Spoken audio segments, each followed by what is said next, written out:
We've been very lucky that our preparation has been really good in the build-up to this test match. We're here at the Bay Oval in Mount Maunganui, and the facility, the indoor facility over here, it's been fantastic. We've been able to practice, even though at times we've been had all the elements, gale force winds and torrential rain. You know, we're able to practice on turf wickets. So preparation's been really good in the build-up to it. You know, we've trained really hard for the last 3 days as we lead into day 1 of the test match. So our preparation hasn't been impacted whatsoever in many ways. Obviously, we're aware that there's been a lot of issues and challenges for communities, especially in the North Island, and you know, we wish those people are affected well in terms of recovery from what's been a horrific time for New Zealand. Yeah, obviously it's been a tough time for Aotearoa. It's been, there's been some horror stories, and our thoughts are with the people that have been affected. The North Island's been hit very hard, and our thoughts are with the people that have got family members, friends in tough positions. Game of cricket seems a bit trivial at the moment, but I guess it's one way of taking our minds off the devastation that's gone on over the last week, so it's an opportunity for some enjoyment, to bring some enjoyment back to people over a tough time. There will be a moment's silence, which I think is really important before the start of play, just to acknowledge those people that unfortunately have been lost and suffered tough times over the last few days. Yeah, obviously the cyclones created havoc really, particularly for the production manager getting the crew in. So we've past couple of days with the airports closed, we've had big issues getting crew in from all over New Zealand and internationally. Producers flying from the UK, he's stuck in Sydney. Hopefully he'll make it for the start of the game. And today, rig day, we're getting people in sort of dribs and drabs throughout the day. I think we'll get everyone here, but it has had a definite impact on travel, and it's made it very difficult, particularly for our production manager. Hey, I might have some good news. So apparently the person that wasn't going to show can potentially show at 8 o'clock tonight from Sydney. This has been tricky. So typically we organise travel maybe 2 to 3 weeks out from the first match of people coming in internationally and across New Zealand. And our plan of attack pretty much fell apart on Monday. So we had to reschedule everyone from around the country and around the world and get them into Tauranga in any way we possibly could. So it's been very long days, long nights, and plan A has gone to plan B, to plan C, to plan F. So, but we're here and we're ready to go. Some of the players only just arrived this morning, I believe. I'm just, looking at it on social media.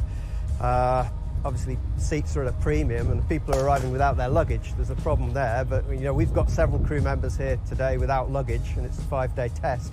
Hopefully it'll turn up at some point, but yeah, there have been a lot of issues with travel. With this, the trucks come from Auckland, and obviously there are road closures, so we were worried about the truck actually getting here, and they're big, heavy trucks. But luckily the road this morning, they've driven from Auckland this morning, day before the game, and they've had to go a circuitous route, but they've got here. So that was one of our key worries on Monday, at the height of the storm, the cyclone.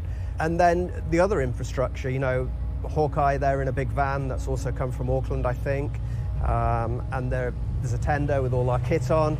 So it's just making sure everything gets here, really, with road closures and high winds with big trucks getting over bridges and passes and things like that. That's been a big worry, but luckily they all seem to be here.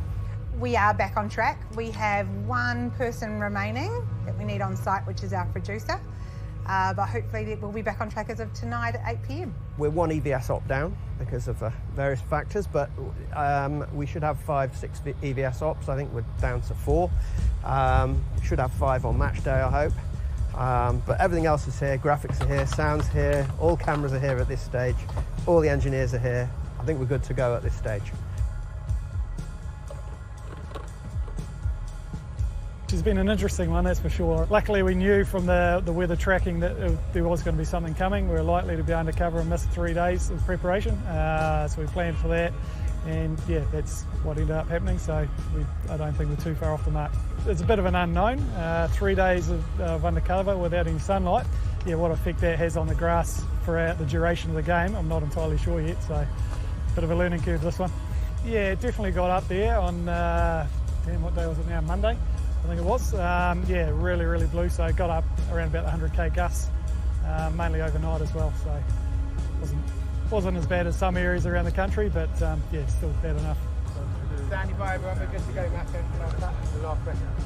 Luckily enough, here in the Mount, they've escaped most of the worst of it. They had a bit of rain, and wind was one of the major issues they had here over the couple of days that the cyclone blew through. So behind the scenes, there's been a lot of work going on. Our broadcast crew have done an amazing job in terms of getting all the gear on site through the worst of the storm, setting everything up, and so people back home will be able to sit back, watch, hopefully enjoy 5 days good cricket between New Zealand and England. Obviously thoughts and prayers are with everyone that's been affected over this tough time.